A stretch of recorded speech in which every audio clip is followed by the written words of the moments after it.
They have nominated Ben Proto, or they elected Ben Proto for a third term as the Connecticut GOP chair. We were admittedly working with a group that was pushing Jason Douglas, and unfortunately, they really shut him out. And we are doing something too, Sheila. So, so we're going to have to sit down and review everything that happened and try and make sense out of this. In the simplest terms, we can just say we were shut out. Nobody would nominate him. But there are other particulars that we have to talk about. So this is what happened today. It was a short order, and politically, I'm sorry, ladies and gentlemen, it was a bum's rush. And on that happy note, we're going to be picking up on this in another session. Sheila, Matt? Sheila?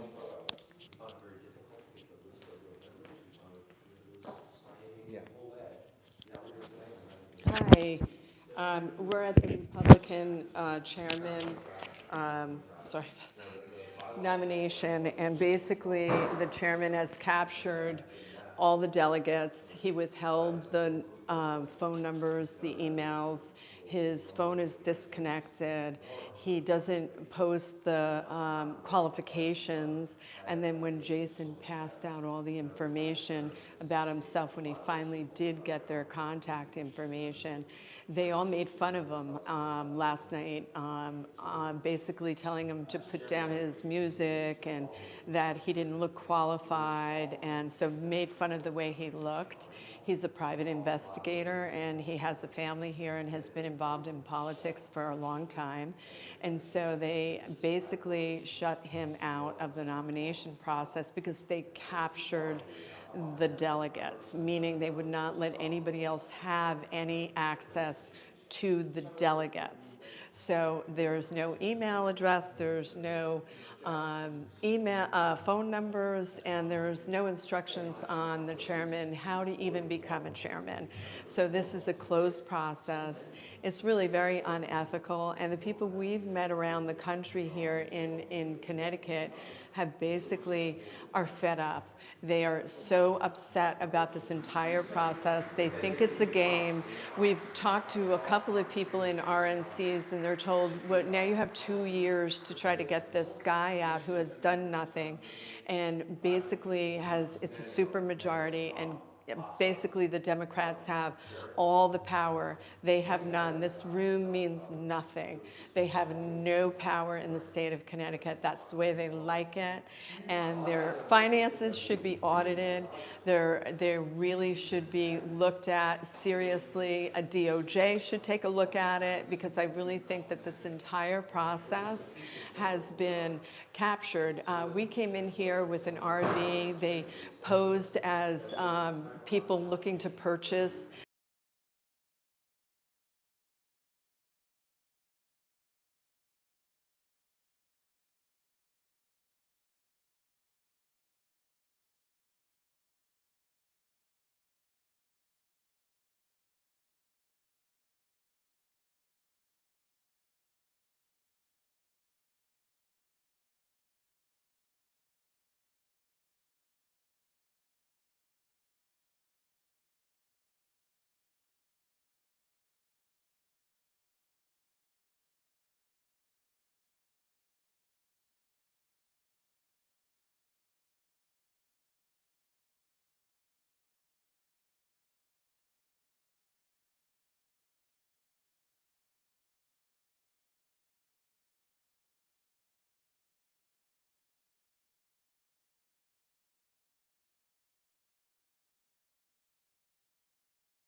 Because it would default to this microphone here. Hello. Here, let me just grab that from you. Interview with Great. Jason and Chad. Yeah. All right, Jason, the press is not through with you yet. Hi. Hi, what happened in the Good job. What was your name? Well, whatever happened there was not a democratic thing, that's for sure. Okay. Well, I can tell, I really, it's hard for me to tell you what did happen, but I can tell you what didn't. That was democracy. So, we were on there, and Ben Carter did a speech, and he brought up a few different things, day-to-day. Most of it really wasn't too relevant as far as, I know they have some value to it, but when it came time for the nomination, Ben Porter was nominated and seconded by two speeches that were very complimentary of what he's done and the steady hand that he has. And I would say he does have a steady hand. Steady hand right down the tubes is where he's not doing this. But anyway, nobody, not one, And so in not this one presentation, delegate perhaps, nominated him. explaining that Well, do you think that that's He is an possible auditor that corporate setting. all these had to adhere to these certain delegates have been standards. captured to by make him sure by that not everything is providing actually emails and texts till 2 these days standards before? are How long do fully you think met he's with been what they running call for this controls position? I mean, and he's tests. gone Some unchallenged, was but made he's by had the total candidate, access. and You it's talked in about the court. database. But then on Let's the talk side about of that that, there database. is There's tests nobody who answers the certain phones. controls We've tried to to ensure interview that the him, he would information accept our is correct. interviews. Okay, so then let's talk about the email. When did you get that list? Politics is a Saturday. stage. I got it on Saturday, 3 days ago. 3 days ago. Okay, and it had emails in there and phone numbers. Okay, did you reach out to any of the delegates? I called every one of them, she emailed every one of them, as long as those email addresses were current, and those numbers, we all got a call, and they all got that email.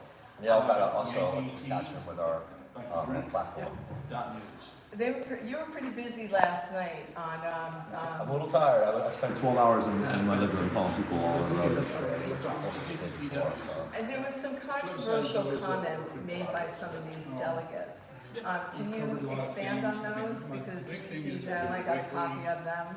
Or, can I ask you about them? Yeah, tell me about it, yeah. Okay, and there I saw a lot of was, them. okay, so they made fun of your, they made fun of the way you looked, is that correct? Yeah, I played the ukulele, so I post ukulele songs, and, you know, like baseball hat and a sweatshirt, so they made fun of the way I looked. I mean, this one is all about personality.